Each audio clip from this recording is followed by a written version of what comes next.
The 2024 Mets are still in the midst of a postseason run, mostly due to a complete team turnaround during the middle of the season, spearheaded by stars like Francisco Lindor and Pete Alonso, but also by surprising names like Mark Vientos and Jose Iglesias. And in this video, we'll aim to rekindle that magic once again for 2025. This marks the 17th rebuild of the Rebuilding October series, which is a series where I rebuild a new team every day across the month of October. So if you're looking for your favorite team or just generally curious about how every team will approach the offseason, I've got you covered. And with that being said, buckle up because this rebuild's going to be a wild one. Starting with the players leaving in free agency, and stay with me through this because this will be a bit somber at first, but it will get better, I promise. But to start out, the wave of free agents the Mets will send to the free agency is going to be Pete Alonso, who has been a rock for this team over the past 6 years, posting an 854 OPS and an average of 43 homers per year. That's a big time hole in the Mets lineup that will need to get replaced, and it won't be done easily. However, there is one name in free agency who can put up equal, if not better, value to the polar bear, but we'll get to that in a minute. To continue the names leaving in free agency, we have Sean Manaea opting out of his player option for $13.5 million. After posting a 3.47 ERA across 32 starts, Manaea will simply look for a better deal elsewhere. And while the Mets can certainly afford his services, they'll go in a different direction. Manaea has looked like a steal for the Mets in 2024, and they'll look to do that again in 2025 with a different arm. Another starting pitcher the Mets will be losing out on in free agency was able to post a 3.75 ERA across 31 starts, and again looked like a bargain for this Mets squad. 3 seasons of prolonged success will drive up Quintana's asking price, and again, this Mets team will look to go in a different direction for 2025. And the final piece of the puzzle for this rotation was a bounce back year from the longtime crosstown rival, Lis Sevino, who will also make his way out of Queens in 2025. Severino, like the others, was solid for the Mets coming off a poor final season with the Yankees. The production accompanied by the name leave him susceptible to a higher asking price than the Mets should be comfortable offering for the player. Again, not that the Mets can't afford him, it would just be too much for the Mets to want to invest for the type of pitcher Severino is at this point in his career. And then you really start to get into the depth of this team with players like JD Martinez, who is set to hit free agency. Unlike the players prior, Martinez hasn't been particularly impressive. In his age 36 season, he posted a 725 OPS, good for a 106 OPS plus, while hitting 16 homers with 69 RBIs, which are fine numbers, but not the numbers you associate with the player. And it's time for the Mets to find a better player for that role. And the same goes for Harrison Bader, who served his role within the team well, being the fourth mostly defensive outfielder with a decent enough bat to stay playable, but he really isn't much more than that.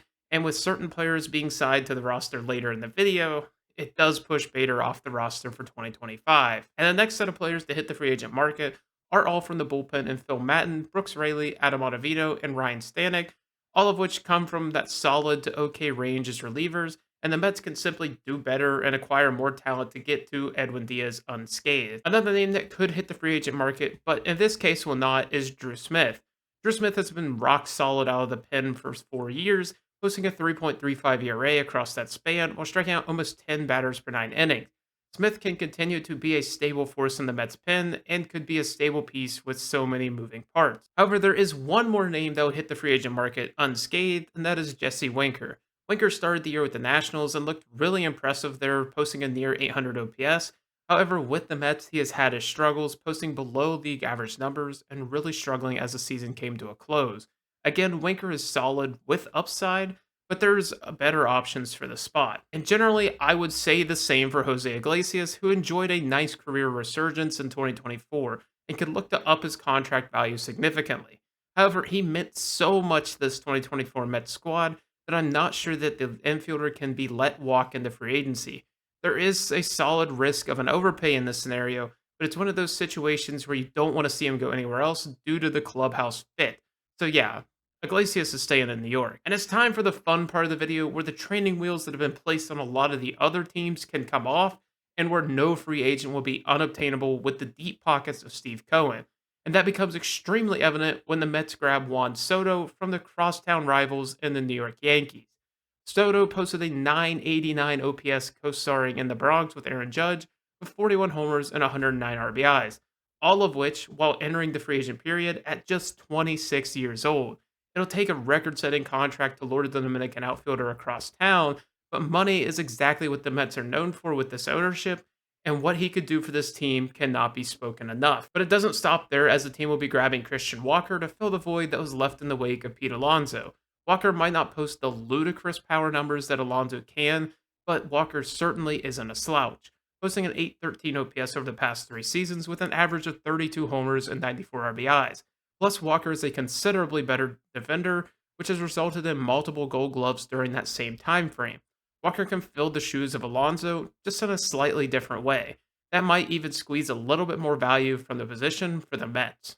For the offensive signings, they don't stop there when the team goes and grabs a more underrated name for their DH spot in Randle Gritch, who put together a really great season for the Diamondbacks.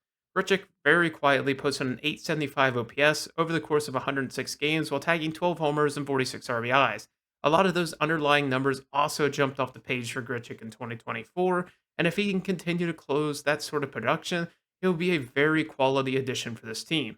A name that won't be a sneaky signing at all will be of Blake Snell, who headlined the rotation after opting out of his deal with the Giants. After winning the Cy Young in 2022, there was plenty of reason to believe that Snell would regress a little coming into 2023. And if you're only looking at ERA, he did. However, pretty much every other number suggested that Snell was somehow better than his Cy Young campaign in 2023. His hits, home runs, walks, and strikeouts per nine all trended in the right direction, and his FIP was a full run lower than his 2023 self.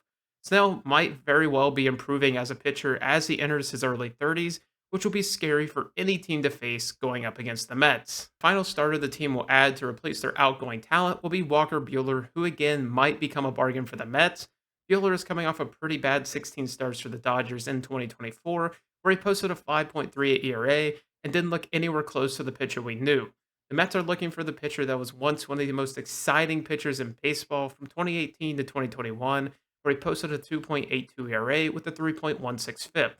Another year removed from the injury should help him get back to that Cy Young contender form and become a pivotal part of the Mets rotation as the year goes on. For the bullpen, they lost a lot of their depth guys, and it's important to get a few good names back.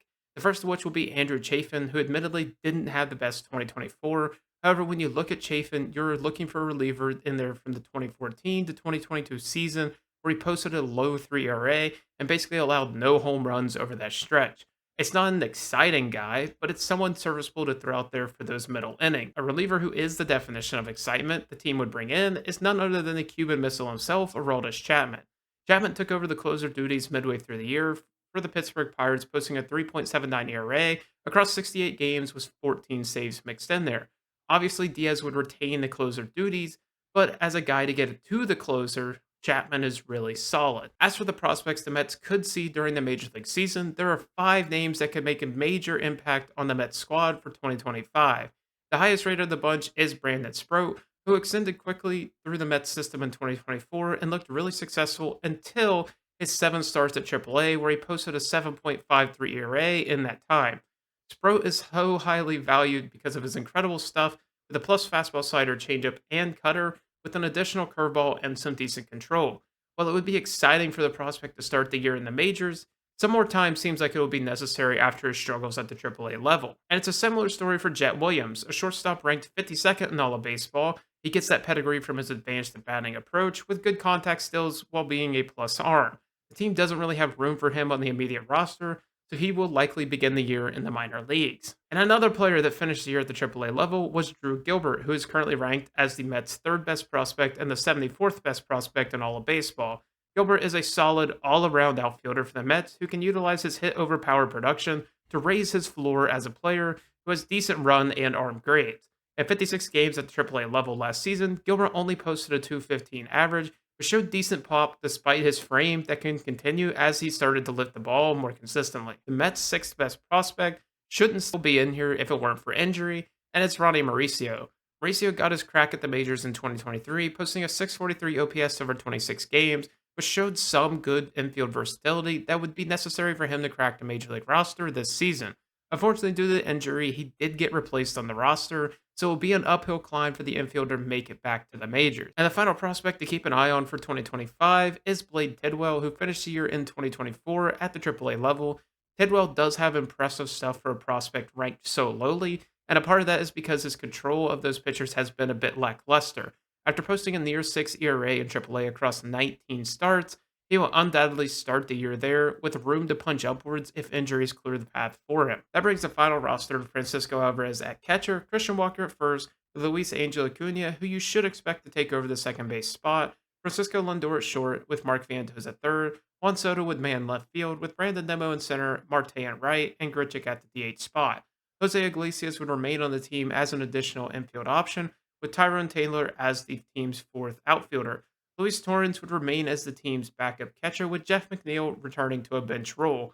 Blake Snell would headline the rotation, with Kodai Senga and Tyler McGill filling out the middle, and with the wild card of Walker Buehler coming as the fourth starter, with Paul Blackburn finishing out the rotation.